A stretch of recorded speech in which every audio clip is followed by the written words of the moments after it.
Sejam muito bem-vindos ao Coach Chat, o podcast dos coaches. E hoje, gente, se vocês conseguirem ver essa tela que eu vou mostrar agora, na verdade eu vou tirar agora, está aparecendo só eu na tela, se você está nos vendo no YouTube e se você está nos ouvindo pelo Spotify, quem vos fala aqui, Cláudio Tonon, aquele que vem aqui e só faz pergunta e adoro ouvir o que esses dois super coaches têm a colaborar com todo mundo que gosta do esporte, gosta do ciclismo, né? Comigo aqui hoje, Sérgio Borges. Sérgio, fala oi para a turma aí. Fala, pessoal. Mais uma vez, estou aqui na neve de Colorado.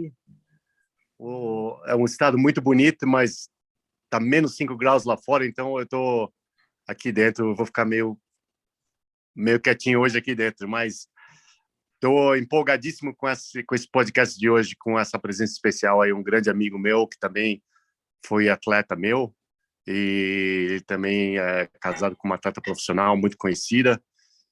Então acho que vai trazer informações muito legais aí para vocês. E para você que está nos ouvindo agora e está falando assim, caraca, como assim, né?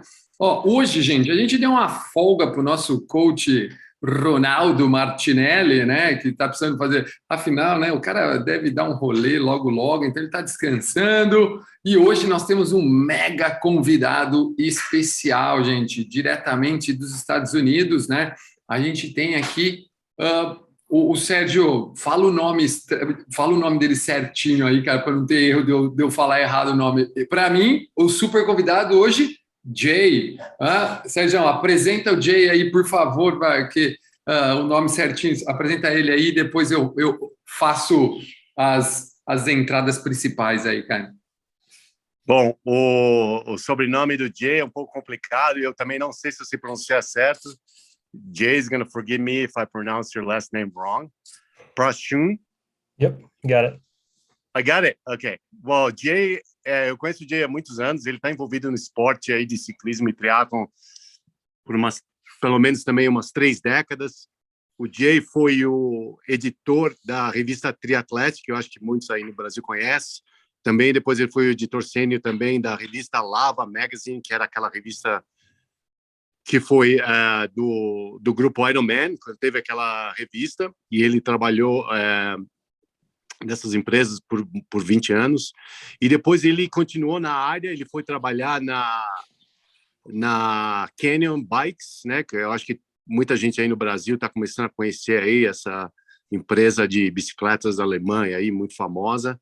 O Jay também trabalhou na Wadi Inc., que é uma empresa que faz roupas muito legais e diferentes e tem times de triatlon nos Estados Unidos inteiro. E agora o Jay está trabalhando na empresa que, na verdade, é dona de várias empresas de bicicletas, incluindo a Lightspeed, a Obed, que é uma empresa muito conhecida na área de mountain bike, e a Quintana Roo, que para quem está aí no triatlon há muitos anos como eu, conhece que foi, na verdade, a primeira empresa a fazer uma bike específica de triatlon, é a Quintana Roo. Então, o Jay hoje vai estar aí falando um pouco das novidades, as coisas diferentes que todo mundo gosta de saber aí, que é um assunto predileto, que são as bicicletas. Exatamente. Hoje, Jay, seja muito bem-vindo, Sérgio. Manda lá para ele falar um olá para o pessoal aí do Brasil, e aí eu já vou falar tudo sobre o que a gente vai falar hoje, gente. Jay, Sérgio, manda lá. Jay, we're asking you to say a little hello to the Brazilians and just say hi and introduce yourself just briefly, because I already did.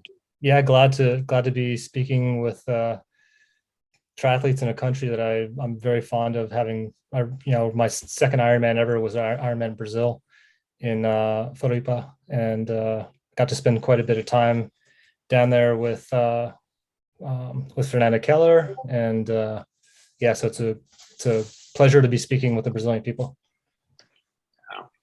Não, o prazer é todo nosso, né, Sérgio? Fala, o prazer é todo nosso tê-lo aqui. Sérgio, sabe o que eu lembro, cara? Quando eu comecei a pedalar 18 anos atrás, né? Eu sou meio novo nisso, né? Mas estou na meia idade do ciclismo. Eu lembro das Quintana Roo, cara, que só tinha um lado atrás, né, cara? Ela tinha só o garfo traseiro, acho que era de um lado só, cara. Você lembra dessas Quintana Roo? E elas tinham as rodinhas 650, né, cara? As Quintana Roo no É, começo, né?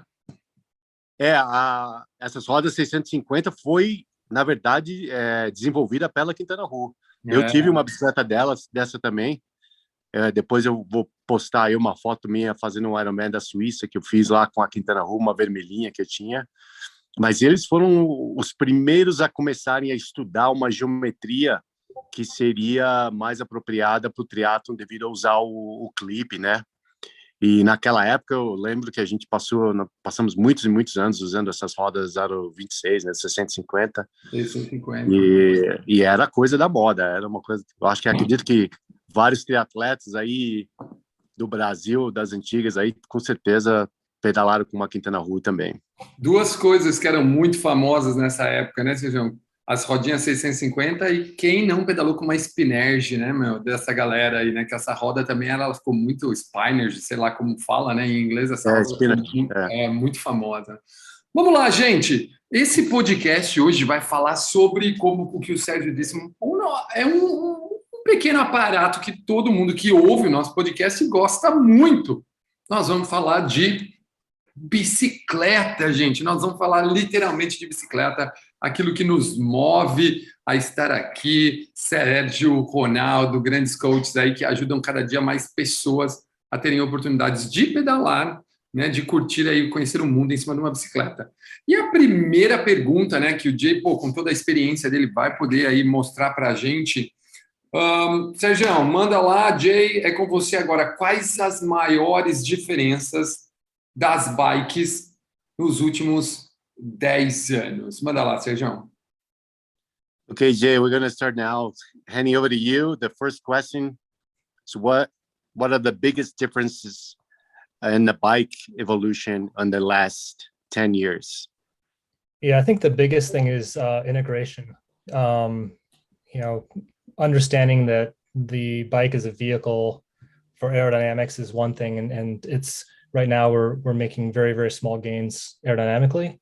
Now it's integrating the things that you need for a full Ironman. So nutrition, hydration, tool storage, all these things that can be incorporated into the design of the bike. Então, o que o Jay está falando daqui, como, né, a gente sabe que fica cada vez mais difícil ter um ganho real aerodinâmico na bicicleta em relação somente ao quadro, a maior evolução que ele vê é em relação à integração da bicicleta. Você vê que hoje em dia as bicicletas são os cabos todos escondidos, né? As bicicletas são bem limpas, não tem nenhuma coisa que fica na frente do vento. A parte das bicicletas de triatlon, né? Toda a parte da nutrição, hidratação, são todas integradas na bicicleta, né? Tudo isso faz com que não somente a aerodinâmica da bike, mas também você não coloca coisas que estariam aí causando um drag aí, né? Uma maior resistência do vento. Arrasto, né? Um arrasto, drag, um arrasto. Um arrasto aí do vento, né? Jay, back to you, if you want to say a little more about that. Yeah, I think there's right now we're at a point where integration is every brand is doing a very good job of integrating those elements that you need, so you don't have them taped on or anything like that. But now it's a matter of making it integrated, but also practical, so that you can actually travel with it. A lot of the early super bikes were amazing, but to actually travel with them practically was a challenge. You know, you break something and it's a specialized part, and you can't replace it. You can't replace it with standard stem. So now it's kind of trying to draw back and make it more utilitarian for the average triathlete to be able to travel to a race. And if something goes wrong, they can still have a super fast bike, but they can actually repair it. If they can replace a fork, they can replace a derailleur hanger or a stem or a base bar without it ruining their weekend or their race that they've been training for months for. Isso é uma coisa muito interessante. O que o Jay estava falando também, uma das evoluções das bikes, eu sei que muitos de nós aí já passamos por isso, né? As bicicletas agora, elas são bem mais fáceis de ser transportadas se você desmontar e levar ela para na Malabike para uma competição, do jeito que eles estão fazendo essas integrações, você já não usa partes que são muito especiais, que são feitas especificamente. Então, no caso de quebrar alguma coisa, você está na roubada aí numa prova de triatlo. Hoje em dia, essas bikes já estão usando partes que são integradas, mas também são partes que são fáceis de ter acesso e serem substituídas, no caso precise. E uma outra coisa interessante também que ele estava falando, né, é da evolução. Eu vou até perguntar para ele falar um pouquinho mais em detalhe, mas nessa integração, qual seria a maior diferença em termos de ganho aí na velocidade da bike aerodinâmica? Jay, so with all the integration you've seen, which one you think makes the biggest difference on the bike? Because we've seen it first, correct if I'm wrong, they start putting it, the food containers or whatever they call things in the top tube. Now, then it comes the hydration, and then it comes like the toolboxes and the things behind the saddle. Some put them on the bottom bracket. So, on your view, where is the biggest gain, and why maybe people should opt to have this kind of instead of the other one? The biggest thing is going to be a setup that you're actually going to use. So to put something behind, I mean, at Quintana Roo, the biggest thing is make it usable so that you're actually going to use it. So if you have nutrition, you want to have it accessible when you're in the aero bars, easy to access. You don't want to have to sit up and reach back to get anything. So you want to have everything within an arm's reach. Things like tools there's all things that you can have further away, because if you have to stop, you're going to have to access that at a distant point anyway to change a tire or something like that. But anything that makes it easiest to access is probably the best thing. So you want to make it easy to drink, easy to eat, easy to put it away, easy to get to a straw or something like that without having to break position, without having to compromise taking a hand off the handlebars and lose stability. So whatever it is that's going to be integrated, it needs to be usable easily to a beginner Ironman triathlete or a beginner even Olympic distance athlete that isn't quite as confident with their handling or their ability to access those things. Sérgio, não sei se você entendeu essa parte dele, mas fala. Eu entendi até, né? Depois você vai traduzir para a galera aí que está ouvindo, mas, pô, fica claro, né, que para ele essa grande diferença foi a facilidade de uso que faz com que o cara perca menos tempo para ficar pensando onde ele vai pôr, o que ele tem que pegar, ou ele sair da posição dele para ele conseguir realmente ter acesso, né? Que foi o que ele mais falou, sobre a acessibilidade, né? Essa coisa dele saber onde está cada coisa e ficar fácil para ele não perder tempo, para ele ganhar, para ele otimizar, enfim, coisas assim. É legal isso, né, cara? Porque às vezes a gente olha e fala, pô, nego olha, né, Sérgio? O cara que compra a bike só, ele olha e fala assim, pô, mas aquele tambor de água atrás de uma, sei lá, de uma chive, ou pôr um negócio de água dentro do quadro, e aí a gente falar com um especialista e ele falar que isso foi a grande inovação, demais isso, né? Dá uma traduzida mais ou menos do que ele falou para a galera aí, mas é muito louco ouvir isso, né, cara? Isso você matou quase 100% aí o que ele falou. Na verdade, como você estava falando, né, a acessibilidade, né, seja uma coisa fácil de ter acesso, aí que o atleta não tenha que ficar procurando ou sair da posição, né? Porque quanto mais você fica naquela posição aero, mais eu ganho. E uma coisa interessante também que ele falou é que do jeito que eles estão desenhando as bikes também, para você ter um acesso fácil, para você não tirar a mão do guidão, e ajuda muito até os iniciantes no triatlon, né? Eu lembro isso, eu ia assistir umas provas de triatlon e naquela época só tinha aquela garrafinha atrás do banco, coisas assim, e você via uns iniciantes assim, tem que tirar uma mão do guidão para pôr a outra mão atrás, caiu, né, a garrafinha. Tirou a mão, caiu, né, velho? E aí começa, né, tá toda essa coisa, às vezes até a garrafinha embaixo, né, aqui na posição normal, né? Quantas pessoas que tinham que olhar para baixo, daí acaba perdendo o controle da bicicleta, né? Então eles estão pensando no fator segurança, no fator né, de ter um acesso fácil, num fator de ter tudo lá organizado e numa posição que você vai achar, e o que ele fala também, né? Você tem acesso à sua nutrição, à sua hidratação, e você também tem um lugar para você colocar o gel depois que você usa, quer dizer, fica tudo ali na mão, você não tem que sair da posição para nada, né? E para você que está nos ouvindo, né, meu, e tá ouvindo esse podcast, cara, olha que legal, gente. Quando você for comprar sua bicicleta nova, né, principalmente aqui que a gente está falando um pouco mais das bicicletas de triatlon, que é a especialidade do Jay, né, meu, tantos anos aí nesse mundo aí da bike de triatlon, do triatlon, e tanta experiência. Meu, você que é triatleta, está ouvindo esse podcast, ou se você é ciclista, encaminha para um amigo seu que faz triatlon. Busque as facilidades, como o Jay está falando, porque elas são criadas para isso. Então, pô, aproveitem, né? Não deixe para lá. Ô, Sérgio, faz uma pergunta para ele, para mim, que até tá fora aí, cara, e até vocês dois, né, podem comentar, né? A altura do bar end ali, do clipe, cara, a altura do clipe, que antes era lá embaixo e agora ela tá alta, umas para cima, uma para o lado. Pergunta na opinião dele o que eles olham, além de, lógico, toda a posição dentro de túnel de vento. Mas e aí, cara, por que essa mudança tão drástica de altura? Você pode falar e com certeza ele, manda aí, cara. Eu vou passar depois para ele, mas foi engraçado porque eu levei um atleta, inclusive um atleta aí de Campinas, ele é campeão de contrarrelógio de Masters. Eu sei para fazer um. Não é o coisa, foi campeão brasileiro, campeão sul-americano, coisa lá de.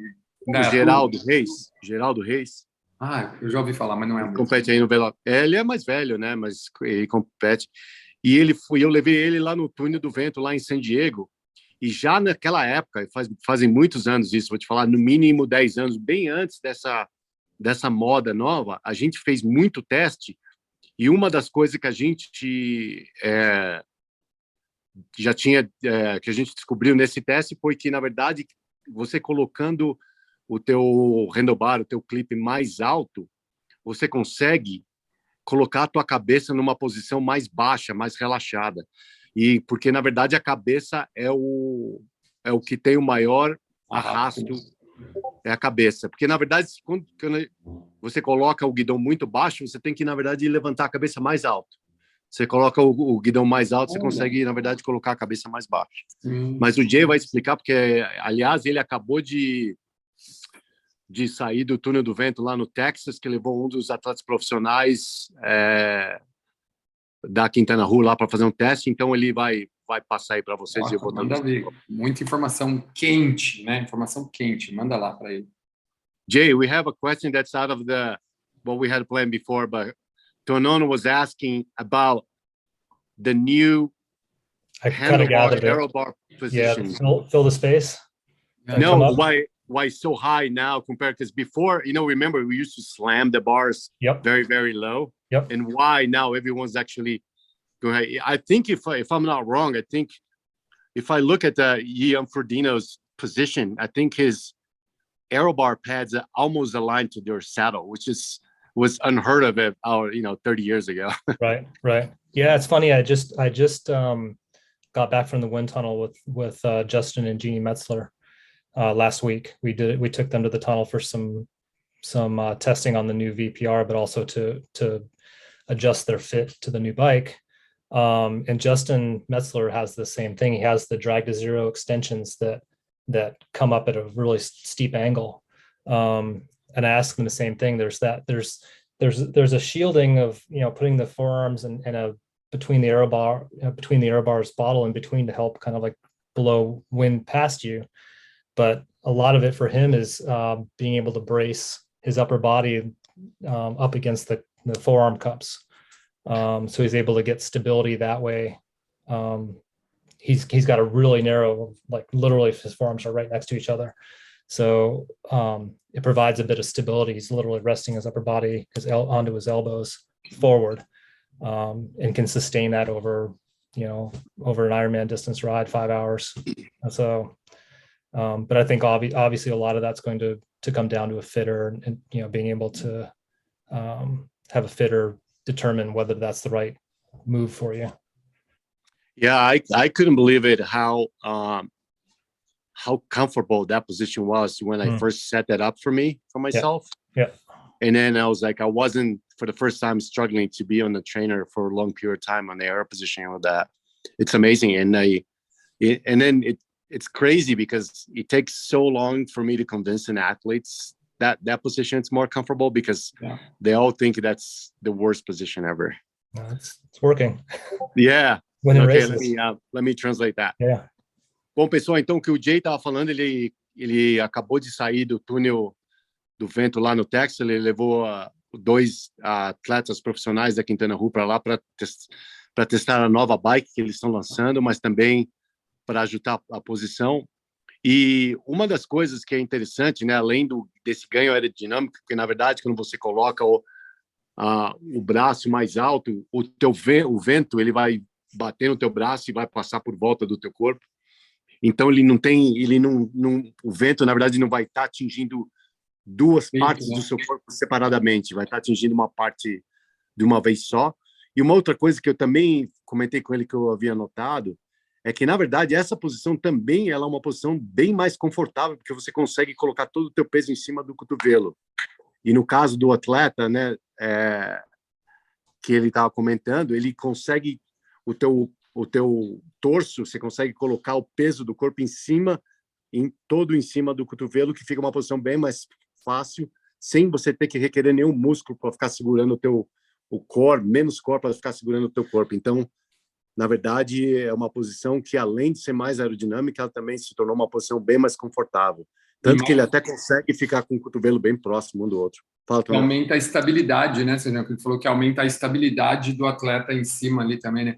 E é engraçado, porque até as peças mudaram, né, Sérgio? Que antes eram 2, né? Agora eles estão fazendo uma peça única, bem fechadinha, e como o Jay disse, parece um míssil, né? O vento bate e já sai direto, né? O vento ele já sai para o lado, ele não chega a bater no seu peito, diminui o quanto o vento vem no peito da gente, na verdade, naquela posição antiga, né, cara? Então aqui você já vira é como se fosse like a missile, yeah, like a missile, né? It's the same. Exactly. It's very cool. Yeah. Very cool. Yeah. Sérgio, manda. E aí, agora, assim, essa pergunta é muito legal. A próxima, eu acho que, cara, só dessa posição aí, dessas 2 coisas aí que a galera já ouviu, pô, já ganharam um presentão, hein? Porque uma a gente achava que era só para encher coisa para vender bike nova. E, na verdade, é um dos maiores ganhos, na opinião do especialista. E essa coisa da aerodinâmica, que antes a gente achava que era feio, agora a gente vê que é funcional. Agora, ou seja, manda para ele lá, cara, a Superbike. Né? O cara vai lá, vai comprar uma Superbike. Qual é o real ganho? O que o cara realmente ganha ao comprar uma Superbike? Né, cara? Porque, às vezes, uma vez um amigo meu foi na Alemanha comprar umas peças, Sérgio, o cara falou assim para ele, você é profissional? O cara falou, não. Mas por que você está levando a mais top, então, cara? É mais caro, dá poucas gramas e não vai fazer muita diferença no seu pedal. Aí né? E aí pergunta aí pro Jay, pô, essa evolução que ele viu, né, cara? Puta, eu ficaria aqui 14 horas perguntando para ele as coisas, porque ele viu o mundo mudar, né, cara? Isso é muito louco. Pergunta para ele, na opinião dele, qual é o real ganho entre a Superbike e uma bike? Manda lá. Jay, to know was saying that if we could, we would be here for 14 hours just asking a bunch of bike stuff, dude. Oh, totally. Because we do it experience. We Totally want to know awesome, everything. Awesome. So the second question is that, the super bikes, those $14,000 bikes or more, or whatever they cost. Yep. And in your opinion, what's the biggest difference or gains you can have of those $14,000 bike compared to, let's say, a $3,000 bike? Or let's say your top, to be more specific for you on your current work, tell about your top of the line Quintana Roo bike, the newer one, and let's say your entry level Quintana Roo bike, why people should buy the more expensive or or not, or for who that bike is for. Totally. Yeah, I mean, it's easy for any triathlete to be drawn to the top of the line bike. You know, we just a few months ago launched the VPR, which is our new super bike, which is, you know, has all that aerodynamics, integration, massive adjustability. That kind of goes back to what we were speaking about with having it be a super bike, but also be practical. You can travel with it. But we've also carved almost 2 pounds of weight out of it. And yeah, we took it to the tunnel. It's with Matt Hansen and it's fast. But even for a $2,500 bike, I think the gains you can get are pretty small. Like you can spend $10,000 on a bike and still probably get beaten by the same athlete, you know, same level athlete that's on a bike that's 4 times less expensive. A lot of it's going to come down to fit, because again, the biggest, you know, piece of equipment in the aero equation when you're on a bike is the athlete, the body. You know, we can't make ourselves aerodynamic. So we're taking up 80-something% of the frontal aero package. But you know, I guess it all comes down to the level of athlete you are and how, you know, you're going to be gaining maybe a few minutes over the course of an Ironman. If it's worth it to you to chase 2 minutes, if you're trying to get on the podium, then it makes sense. If you're spending that money to get those 2 minutes, but you're going to end up giving it back with a slow transition or a really slow run because you haven't put the training in the run, then it doesn't really make as much sense. I don't know if you can distill all of that there. Yeah, great. So I asked Jay, eu perguntei pro Jay da diferença da Superbike, né? No caso da Quintana Roo, eles acabaram de lançar uma bicicleta nova, VPR, right, Jay? Yep. VPR. A VPR, quer dizer que a grande diferença nessa bicicleta, além de ser... Eu sei que tem muita gente que se importa aí com peso, essa bicicleta é 1 quilo mais leve do que as outras bicicletas da linha deles, mas a ajustabilidade da bicicleta continua sendo uma coisa muito importante, né? Quer dizer, você tem que... Essas bicicletas superbikes, elas acabam tendo uma condição de fazer um bike fitting bem melhor, não precisa fazer nenhuma adaptação, você consegue pôr uma posição exatamente precisa do que o atleta precisa. Para desmontar a bike, para viajar, também eles estão fazendo isso cada vez mais fácil, né? Eu lembro que, nossa, você precisava fazer um curso para conseguir desmontar a bike antigamente, para a gente poder levar, e sempre alguma coisa acaba dando errado na hora de montar. Eles estão fazendo isso, uma coisa bem mais fácil para eles. Logicamente, eles estão usando os componentes né, eletrônicos e todas essas coisas de maior. Mas tudo isso, na verdade, o que o Jay estava falando, né, é para melhorar a posição do atleta na bike. Quer dizer, então, se você consegue ter uma posição boa e numa bicicleta de $2.500, em relação a uma bicicleta de $10.000, você vai andar mais rápido numa bicicleta de $2.500, né? Então, a diferença, e o que ele está falando, na verdade, ele acha que no máximo você ganha aí uns 2 minutos aí numa distância de Ironman, aí de 180 km na bike, dessa Superbike em relação a uma bicicleta de 10, 12 mil em relação a uma bicicleta de $2.500. Então, você tem que ver se realmente vale a pena esse teu investimento, que, na verdade, você provavelmente pode ganhar isso fazendo um treinamento bem melhor do que investindo nesses 10 mil. Mas também, logicamente, a gente entende que existem níveis diferentes de atletas, né? A gente que vai estar realmente procurando esse 1 ou 2 minutos para ser campeão, para estar no pódio, para classificar para o Havaí, né? Então, e o que eu falo para os meus atletas, né? Eu falo, é uma coisa que uma bicicleta é uma coisa de paixão, né? Então, se você tem dinheiro, você pode, por que não? Jay, one thing I was telling is that I tell my athletes that, bike, it's kind of a passion thing, right? It's something that we all love it. And like, if you have the money, go for it. To go for it, Yeah. Why not, right? Because, the thing is, it's like we need to love the bike we ride as well. Oh, totally. It's an extension of us. Doesn't make sense that much, but I'm going to tell them. Uma coisa que é engraçado, né, que você que é atleta aí, você sabe que na bicicleta, a gente, além da bicicleta ser boa, a gente precisa meio que ter uma paixão pela bicicleta, né?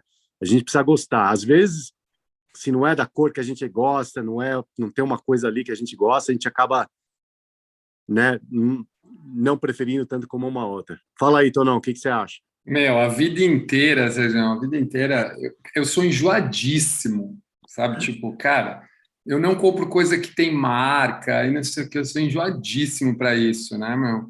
E a vida inteira eu pensei no peso.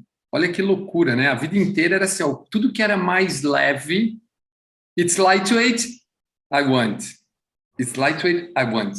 A pedal, a saddle, or a handlebar, whatever. Só que chegou uma hora, Sérgio, que era mais fácil comer alface, velho. Era mais fácil comer alface do que comprar a peça, porque você ia tirar 200 gramas, mas custava quase a bicicleta, né? Então, traduz para ele que os custos ficaram tão caros que era mais fácil a gente comer um alface, perder uns 1,5 kg, 2, do que tirar 150 gramas na bicicleta, né, mano? So Tonon said that, back in the days, everything was about weight for him. So he wanted to have what was the lightest of saddles, wheels, seat posts, handlebars. Remember drilling? Everything would be drilled out. Yeah, but I have a pair of Chinelli Spinaccis that are the drilled out ones, still in the package. Do you remember that we actually did we were so stupid to the point of drilling the crank arms to get lighter? Yeah. You remember that? How stupid that could be. Yep. It's like safety out the window. Yeah. So what we were saying is that, it got so expensive to buy all the light stuff, then he decided to eat lettuce instead. Kind of lose those 2 pounds. Exactly. Então, uma coisa que o Jay estava falando, que eu lembro, eu acho que você precisa ser bem antigo do esporte para lembrar isso, mas eu lembro que a gente era tão louco com esse negócio de peso que a gente pegava os guidão e fazia furo com a furadeira no guidão. E eu lembro que até uma época, eu não cheguei a fazer isso, mas eu vi muita gente que chegou a pegar a furadeira e colocar furo no pé de vela para ficar mais leve. Mas olha que coisa estúpida, né? Eu acredito. Eu nunca vi, eu confesso que isso eu nunca tinha visto, mas eu acredito. E hoje, né, Sérgio, hoje a gente não vê mais isso, né? As rodas ficaram mais altas e mais eficientes, né? Até essa é a pergunta que nós vamos fazer para o Jay agora, diante de toda a experiência dele, em relação assim, ok, se a gente fosse mudar alguma coisa, as pessoas uma vez diziam que era legal mudar o que roda, afinal, o que roda é o que mais se mexe na bicicleta, mas geralmente o que a gente muda? O quadro, né? Geralmente o que a gente muda? O quadro. E geralmente, antigamente diziam que era o que girava, né? Hoje, na opinião do Jay, cara, qual o upgrade principal, qual o upgrade ele começaria na bike dele para ele ter ali um ganho a mais, tal, né? Qual seria aí esse upgrade na bike dele, pensando em toda a tecnologia, tudo que ele viu, o mundo evoluir da bicicleta, cara? So Jay, so Tonon was telling that when we were talking about upgrading anything on the bike, was all about the wheels, because it was always about what's moving, the moving parts of the bike that make the biggest difference. But we want to hear from you. What do you think now with all the improvements, all the wheels? And one thing that I heard, I saw this research I was going to ask you about, where they took 2 identical bikes and they use a Zip 808 Firecrest, and then they switched to the new 303S wheels, which has a wider rim, better rolling resistance. And because these tests were done in England, where the pavement was a little rough, those 303s were actually much faster than the 808 Firecrests. But we can talk about that later, because I think that'd be interesting for people to know those differences. But what do you think would be your number one upgrade now if you want to invest money in upgrading a bike. Yeah, I think it's still wheels. Now I think, and you addressed it, there's now this trend towards wider rims. And I think people are now starting to think about how to pair their wheels, especially their rear wheel, with the frame, and how the wind's going to come off the frame and onto the wheel. Now they're wide enough to where it's almost a single aerodynamic surface from the seat tube onto the wheel and then back off of the wheel again. So still wheel upgrades are still going to be number one. I would say helmet's probably number two. And then from there, it's choosing, like you were mentioning, wheel depth. There's definitely a lot of technology coming out so that a 404 depth, a mid depth, like a 70, 80 mil, actually like a 40 or 50 mil is probably better across a wider range of wind conditions than a 70 or 80 mil wheel. It's a wheel they can use. I mean, Donna uses her head wheels that are mid-depth aero wheels as a training wheel. They're strong enough and light enough to use on a day-to-day basis. But yeah, I still think wheels are still the number one upgrade if you're gonna, take a basic bike and make it as fast as you can. Yeah, it's crazy how I was never a big fan of anything bigger than 50 or 60 millimeters on the bike for many reasons. Yeah. But now it's interesting to hear from you that, and I've noticed just by watching, some of the pros in the last races, not all of them are using the 80 mils anymore. Right. You're actually going back down to the 50, like you said, because overall it's a faster wheel. It's a faster wheel. You get more control over crosswind situations, especially for women, smaller riders that are more, they get knocked sideways by the crosswinds in Kona, for example. Just handles better. O Sergião, e uma coisa que, né, cara, vale a pena frisar para quem está ouvindo a gente, está começando de repente no esporte, ele vai conversar com um cara mais velho, talvez, que talvez não tenha tido a oportunidade de usar os modelos novos de roda alta, né, cara? A impressionante diferença de estabilidade e rigidez que as rodas altas hoje oferecem em relação ao passado, né, cara? Porque antigamente, quanto mais alta, mais mole, né, cara? Mas hoje, você pega uma 858 ou qualquer uma roda aí 60, 80, e é impressionante o quanto ela é firme, como o Jay disse, né? Em relação ao vento cruzado, né, esse tipo de coisa. É impressionante quanto a roda continua ali. Lógico, ela tem um arrasto maior, um impacto maior, mas ela hoje você consegue subir com uma 454, com uma 858, você consegue ainda fazer força e ela já ela não torce tanto quanto antes, né, cara? A tecnologia mudou bastante, né? Uma coisa que é interessante, foi uma das primeiras coisas que eu estava perguntando para o Jay, que ele estava falando. E não sei se vocês já notaram, mas eu lembro que quando eu competia 25 anos atrás ou mais, a gente queria o pneu que fosse o menor. A gente usava pneu 19 milímetros naquela época, então os aros eram bem estreitos, né? E hoje em dia, né, o que foi pesquisado e que foi demonstrado é que, na verdade, é o oposto. Você vê que todos os aros agora estão cada vez ficando mais largos, né? Eu comentei até dessa roda da Zipp 303S, que é uma roda que você coloca um pneu tamanho 28, na verdade, e ela tem um rolling resistance, né? Uma resistência no solo bem menor, e ela, na verdade, é uma roda bem mais rápida do que várias outras rodas, porque, na verdade, você vai estar trepidando menos quando você está pedalando com ela. Então, quanto pior for o asfalto, melhor essas rodas vão dar. E eu lembro bem disso, porque às vezes a gente não sabia nada, né? Era impressionante. Não só a gente usava pneu de 19 milímetros, mas a gente colocava 140 libras, coisas... Nossa, parecia... Eu andei com 200 libras em pneu tubular, Gator Skin, ou tipo, eu tinha uma Zipp 404, eu juro, velho. Eu botava 200 libras no pneu. Jay, I used 200 pounds? No, 200. Yeah, 200 pounds in. Yeah, VS. Yeah. Now it's totally crazy. It's totally now crazy. It's like 60 or 70 psi. Yeah. I use it. Yeah. I climb in Campos do Jordão with this. I rode in Denmark in amateur in the World Championship representing Brazil using 216 psi. It's totally crazy. Yeah, no. What size tires? Continental, yeah. Que tamanho? 23, 24, I think. Yeah, 22, 24. Yeah. Even worse. I'm sure it was not na comfortable, verdade, but it was fast. Quanto maior o pneu, menor a quantidade de livres. Isso é uma coisa que depois a gente vai falar. Mas só para terminar uma coisa que o Jay estava falando, né?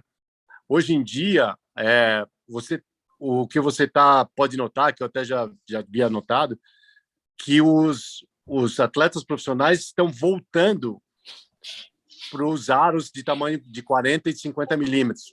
Que teve uma temporada que todos os atletas profissionais estavam usando as rodas de 80 milímetros, e agora está sendo provado mais uma vez que as rodas de no máximo 60, 50 milímetros são as rodas mais eficientes para qualquer tipo de vento. E ainda existe, né, um problema um pouco de rigidez, né, como o Tonão estava falando, mas é legal saber que agora essas rodas voltaram a ter um aro menor. E uma coisa que ele estava falando da esposa dele, né, atleta profissional, a Donna Phelan, que ela, inclusive, as rodas hoje são tão boas que ela usa a roda para treinar, a mesma roda que ela usa para competir. Jay, you said that Donna, she uses the same wheels that she uses for training, she uses for racing now because the wheels are so good, and durable. Yeah. She did the Race Across America. They had a 6-hour time trial. We were deciding about whether to put a disc on there, and we're just like, these wheels are going to be fine and they're going to be more stable, because it's going to be windy in Borrego Springs always. And sure enough, it turned out to be the right decision. And we didn't have to spend extra on any wheels or anything. It was just one set of wheels for everything.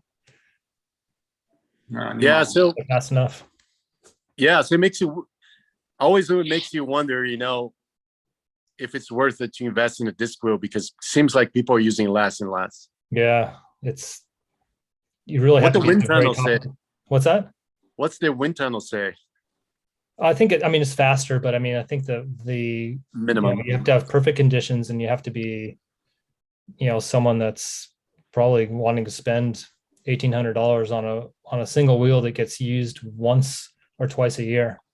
The value for it is pretty diminishing. But if you want to win, if you want to get on the podium, then it's probably something you have to think about. But again, it's condition specific. It has to be, calm conditions or cross tailwind or something like that to be beneficial. Anything after that is you're fighting it and it's not quite as beneficial. Eu perguntei aqui pro Jay, né, das rodas fechadas, né, porque sempre foi um sonho de todo mundo, né, que todo mundo queria ter uma roda fechada, porque ela também é uma roda que fica bonita, faz aquele barulho, né. I'm telling here, Jay, that thing about the discos, they look nice and they make that noise. They sound good, yeah. Sounds good. Mas, na verdade, o que o Jay estava falando é que para ter a eficácia dessa roda fechada, precisa estar numa condição de vento muito perfeita. Ou seja, praticamente sem vento ou vento vindo por trás. Quer dizer, é uma roda que você tem que pensar muito bem quando que usar, porque às vezes ela pode até atuar contra você se você usar numas condições de vento erradas, né? Então, e também é um investimento, né, que na verdade você teria que ter essa roda e ainda teria que ter a outra roda, né? Então, mas é um investimento de mais uns $1.800 aí numa roda só, que você vai usar uma ou duas vezes por ano, né? Então, vale muito mais a pena usar essas rodas, né? A nossa recomendação aqui, eu acho que o Jay, depois a gente pergunta para o Ronaldo também, seria, eu pessoalmente nunca gostei de competir com uma roda acima de 50 milímetros, por questão de estabilidade. Uma coisa que é importante é o seguinte, que vocês têm que pensar, né? Se você for colocar uma roda na sua bike, que você vai ficar preocupado com essa roda o tempo inteiro que você está pedalando, então você sabe que aquilo não é certo para você. Você tem que estar com um equipamento que você tenha, que você vá pedalar e que você fique tranquilo e relaxado, não um equipamento que você fique com medo de que alguma coisa vai acontecer. Eu passei por isso algumas vezes, cara. Disputei um campeonato brasileiro, disputei um pan-americano de time trial, e aí eu passei esse apuro. No brasileiro eu andei de 50, dava para ter usado fechada. Aí eu fui para o pan-americano, foi uma idiotice, tipo, eu devia ter ido com a minha roda 50, que era melhor que a fechada, entendeu? Tipo, o percurso e tudo mais, a roda 50 e ela teria sido muito mais eficiente por causa de retomada, por causa de curvas rotatórias, mas né, na ânsia de, não, tem que ser fechada, a gente acaba cometendo alguns erros. Isso é uma informação. Eu gostei dessa dica, Sérgio, essa coisa do. Isso aí, ou seja, depois nós precisamos conversar para organizar seus posts de Instagram, porque, cara, essa é uma dica demais. Tipo, cara, é simples, gente. Você tem que ter um equipamento que você confia e que você está tranquilo em cima. Essa dica é demais. Essa dica é demais, cara. Muito bom. E não tem coisa pior do que você ficar preocupado na estabilidade da bike durante a prova inteira. Exatamente. A última perguntinha nossa pro Jay, cara, que nem eu falei, né? Vamos marcar um café de umas 12 horas aí para a gente ficar conversando sobre isso, né, mano?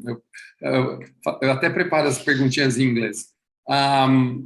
Cara, para onde nós estamos indo? Qual é, na opinião do Jay aí que está aí vivendo, adoro isso, cara.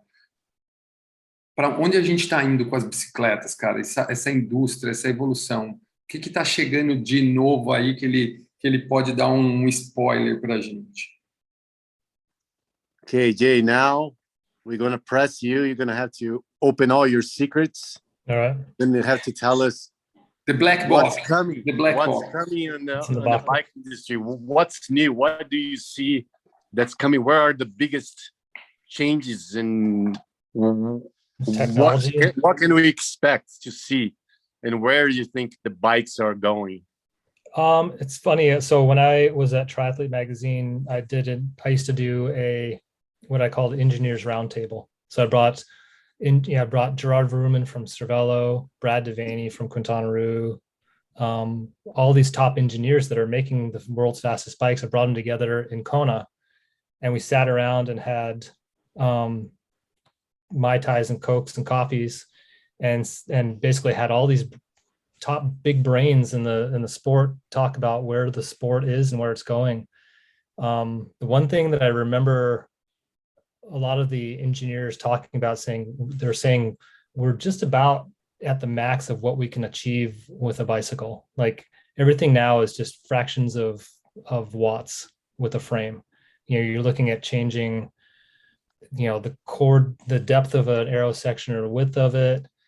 It's all so small. You're looking at just fractions of watts, which are just so small. The one thing that I remember them saying is making the drivetrain more efficient. The chain, as it runs through the drivetrain, there's a lot of inefficiencies there, and it's been proven over centuries to be the best way to move a vehicle forward. In a car, you've got timing chains, or on a bicycle or in a motorcycle. The chain has been the one thing. So that's the one thing they said that could probably get the biggest improvements. We saw a couple years ago, Ceramic Speed created a rack and pinion style of a drivetrain. I don't know if you remember seeing that. Mm-hmm. Yeah. And it hasn't really picked up yet, but that was the first time I thought somebody might do something that would be a big change in the way we could go faster with less power, less power output with more efficiency. So I still feel like that's probably going to be the next thing is drivetrain efficiency after having listened to a bunch of guys that were way smarter than me. Yeah. So you talk about the drag that causes the friction. Exactly. So do you think, one thing I always wonder, and I don't know if I'm saying things stupid, but, why are the chains made the way they're made now? Like, why people haven't tried different belt systems or different other things that we see in motorcycles or other things is like, do you have any knowledge in that? If people have tried anything different? I think with belts, I think there's still inefficiency there. It's fine if it's in a single gear, but to try and move it into multiple gears would be, I think that would probably be the challenge. Yeah, I mean, I can't think of any other way to kind of like propel something. They're all saying that the chain has been the proven best way to kind of move it, move a system. So yeah, I don't know. Do you just, espera só mais uma pergunta. And do you think that the one by, it's one of the biggest improvements? And do you really think it makes that big difference? I do. I think that takes a little bit of weight out of it. You don't have a front derailleur. But I think you have enough gears from bottom to top in a one by to take on most any triathlon course. There's nothing so technical or hilly that you absolutely need a 2x4. I use a 1x on my gravel bike and ride up and down Rancho La Costa Preserve. Stuff that I would take my mountain bike on with a 1x, and it's just fine. And obviously a lot of mountain bikes are 1x as well. There's definitely enough range. So I think 1xs are fantastic for triathlon. Ok. Então, não, você quer perguntar alguma coisa antes de eu traduzir? Não, cara, na verdade, cara, eu assim, ó, vou dar só, me corrija aí, tá? Eu vou tentar dar não vou traduzir nada, pelo contrário, eu quero só, talvez, o que ele falou vai completar provavelmente o que eu falei. Provavelmente você que está nos ouvindo aí, você está ouvindo falar, pô, mas ele falou que a primeira coisa que ele trocaria era a roda e tal, e agora na evolução ele falou se não me engano, drivetrain, a relação entre o pé de vela, o tamanho de pé de vela, o uso do tamanho de pé de vela e a relação traseira, né, Sérgio? Que foi uma das big mudanças da SRAM, né, da SRAM, como vocês dizem, né? Jay, for us, SRAM is the same, it's RAM. Yeah. E a SRAM, quando ela veio com aquela nova mudança de coroa e relação traseira 10,32, 10,29, 10,34, sei lá, enfim, cara, mudou muito. E às vezes a pessoa fala, mas eu vou trocar meu grupo por causa de uma marcha. Gente, nós estamos ouvindo aqui de um especialista, de um cara que vive nesse mundo de evolução de ciclismo, que uma das grandes coisas que pode vir a mudar e que tem mudado, e que tem evoluído e facilitado é a relação. É mais ou menos isso, Sérgio, que ele disse, não é? Uma coisa legal que ele falou no começo foi que quando ele trabalhava nas revistas, no Triathlete, na Lava, eles costumavam fazer um round table, uma mesa redonda no Havaí, durante o Ironman do Havaí, onde sentavam todos os engenheiros, donos das maiores empresas de bicicleta, da Cervelo, da Quintana Roo, e todas as maiores empresas de bicicleta, onde eles justamente falavam sobre aonde que vai a evolução tecnológica, né? E uma coisa que já há muito tempo atrás eles já tinham um consenso, que o Jay estava falando, é que em termos de aerodinâmica, né, de material, isso estão falando em frações de watts, de ganhos de watts, né? Os ganhos agora, a partir de agora, já de um tempo para cá, são muito pequenos. Então não vê fazer um quadro um pouco mais largo, um pouco maior, né, um pouco mais fino. Essas coisas vão dar um ganho muito, muito pequeno e que, na verdade, acaba sendo até irrelevante. E uma coisa que ele vê que ainda tem muito a evoluir, que é uma coisa que a gente já falava isso desde o começo, logicamente existiu já uma evolução, né? O que ele fala que é o drivetrain. O que é o drivetrain? É a relação entre o pé de vela, corrente e cassete, né? Quer dizer, o atrito que é gerado nessa relação entre o cassete, o pé de vela, né, a coroa e a corrente, que ainda é uma coisa que é muito ineficiente, né, em termos aí dos especialistas, né? Existe muita eficiência, muita perda de força por causa desse atrito, né? Então você pode ver que até existem correntes que eles colocam aquele pó de cerâmica. Se você for olhar até o contra-relógio do Tour de France, você vê que todas as correntes são tudo branquinhas, né? Que eles colocam esse pó de cerâmica dizer, o que eles estão fazendo realmente reduzir esse atrito, né? Minimizar o rápido. E uma coisa que aconteceu que você estava comentando agora, né? Que acho que a SRAM foi a primeira a fazer. Bom, acho que ainda é a única a fazer, né? A única. Que começaram a fazer um pé de vela com uma coroa só, né? E que isso é uma coisa que já existia no mountain bike, né? Que foi passado para o triatlon.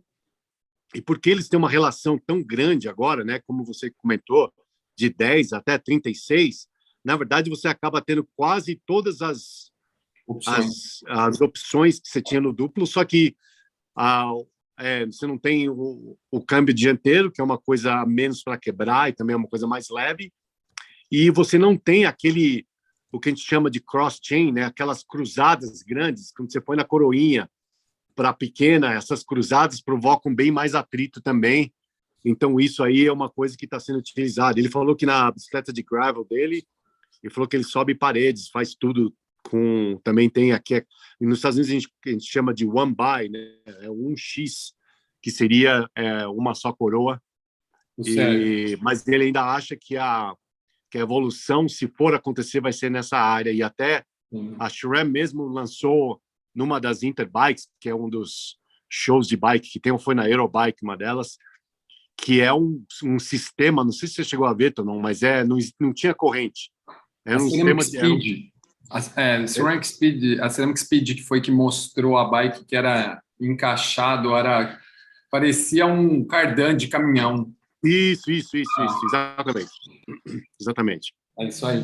O Sérgio, cara, essa coisa do grupo, você falou, a Campagnolo também tem, né, meu? O ECAR, acho que é ECAR, né? É o grupo da Campagnolo. É verdade. 13, né? Só para gravel, né? Não é para gravel. Exato. Eu estava quase querendo comprar esse grupo para colocar na minha road, na verdade. Não, mas, cara, olha, ele pode dar bom para quem não liga, para quem mora num lugar onde vai andar mais para cima do que para baixo, ele é fenomenal, entendeu? O problema é que se você vai andar muito no plano, você vai sobrar, porque se você pegar um cara de 53, 54, vai ser difícil do ECAR acompanhar, mas, hoje em dia... aí teria que... se você tiver 10 atrás... Se você tiver, para vocês que querem saber, vamos falar um pouquinho mais aí de números aí. Por exemplo, se você tiver um cassete 10 atrás e você precisa ter só 48 na frente para ser o equivalente a 5311, que é o normal que existe aí nas coisas. Quer dizer, então, é muito legal, né? Você poder ter uma só, que o 4836 acaba sendo, se eu não me engano, eu acho que é a mesma coisa que o 3928. Então você consegue... Fala. É bem legal esse negócio da relação, né, cara? E outra, né? Isso que você falou do cross, da corrente, né? Da cair pedal, volantão. Às vezes a corrente pulava para fora, né, cara? O câmbio, né? Ela saía do pé de vela ali, o cara perdia tempo, tinha todo um malabarismo para voltar a corrente pedalando, cara, era muito louco isso, né? Ainda Até no Tour de France acontecia isso, né? Ainda é. Você lembra que o Frank Schleck aconteceu isso também, que o contador passou ele naquela subida? Exato. Sérgio, estamos aí chegando no final de mais um super episódio. Jay, thank you so much for coming and bringing this news and stories and cues for the better performance and other things. Awesome. That we can do this more times. Sérgio, muito obrigado. Agradece ele aí sem palavras. Eu adoro estar no meio da história, sabe? Tipo, você, Ronaldo, Jay, para mim é um prazer enorme. E para quem está nos ouvindo, então, Sérgio, pode finalizar, passa a bola para o Jay para a gente mandar ver nele. Vou passar. Pessoal, foi muito legal. A gente agradece muito aí a presença do Jay. O que esse cara tem aí de conhecimento aí é uma coisa absurda. Infelizmente, a gente não tem 10 horas para ficar indo em detalhes, mas você pode perguntar o que for que ele já passou. Não só, né, na área da revista como editor, mas também trabalhando na empresa de bicicleta e também dando apoio a atletas profissionais, né? Quer dizer, ele está sempre no que está de melhor, conhece tudo. E a gente, pô, foi um prazer muito legal ter o Jay aí ajudando a gente aí. E eu vou passar para ele aqui para dar um alô para vocês aí. E até a próxima aí, pessoal. Jay, I was just telling everyone that if they only knew how much knowledge you have to share. Unfortunately, we only have like an hour podcast, not like 10 hours, but that you were, I guess I would say, blessed to be involved in the industry for so long as a editor, an athlete, now working in the bike industry, supporting professional athletes. So anything that's out there, it. So I've seen some stuff. We're just very happy to have you sharing some info with us here. Yeah, I'll come back anytime too. You guys want me to come back and chat on it, like anything from my first ever triathlon coach. Yeah. Yeah. If you, is there anything that you want to tell us, like anything juicy or new or anything to say bye to the Brazilian athletes here? I can't think of anything that's earth-shattering. I mean, the biggest thing that we had coming was that new VPR for the things that we're working on. We're working on a new wetsuit. We got a new wetsuit coming maybe on the QR side as well. So we should have there'll be some interesting new stuff with regard to how we're going to be fitting those wetsuits. That's awesome. It'll be different. That's all I can say right now. And do you guys have any new professional athlete that people know that's going to be racing for you guys? On the QR side, we've kept mostly the same athletes. Jeannie and Justin Metzler, the Phil Now sisters, which are a pro and age grouper out of North Carolina. Yeah, those are the big ones. Having Jeannie Metzler, we're really excited that she finished second. Yeah, she finished second at 70.3 World. So we want her to get one more step up on the spot at 70.3 Worlds this year. Yeah, fingers crossed. Yep. She can run, that girl. Oh, she's quick. Yeah. She's quick. Awesome. But yeah, thank you guys. Thank you. Bom, perguntei pro Jay se tem alguma coisa nova aí que gostaria de passar aí para a galera do Brasil. E falou em relação a quem está na rua, né? Tem essa bicicleta nova que dá para sair, que é bem mais rápida aí que as outras bicicletas, além de ser 1 quilo mais leve. Eles também estão lançando uma roupa de borracha, que ainda ele não pode dar muito detalhe, mas parece que uma roupa de borracha que vai ser feita também especial para o atleta, alguma coisa desse sentido. Eu perguntei se eles vão ter algum atleta novo, mas eles vão manter o mesmo time que eles tinham antigamente, com atletas que eles tiveram que foram segundo lugar no Mundial de 70.3, né? A Jeannie Metzler e o marido dela também, o Justin, no parte do time, e 2 atletas também da Carolina do Norte que são aí do time deles. E ele falou que vai voltar, então a gente vai cobrar do Jay uma próxima vez para ele falar mais alguma coisa. Aliás, a gente pode até falar alguma coisa um pouquinho mais específica, se vocês quiserem. E ele vem e fala. I said we're gonna take up on your offer to come back and maybe we do something a little more specific. Totally. Maybe ask about bike feeding position or wheels or things, and then you have a little more time to kind of share your vast knowledge with us. Cool. Let's do it. Thank you so much, Sérgio. Boa semana aí, Colorado, meu amigo Jay. Muito obrigado. See you soon, my friend. E, pessoal, esse foi mais um super episódio do Coach Chat, o podcast onde a gente fala de ciclismo, fala do ciclismo no triatlon, dá dica do que você precisa fazer para aproveitar melhor 1 hora na sua semana. Procure nossos episódios anteriores. E hoje a gente falou sobre bicicleta, nossa querida bicicleta que nos faz estar aqui ouvindo esse podcast e também treinar e ficar cada dia melhor. A gente se vê no próximo episódio. Um grande abraço e tchau, turma. Até!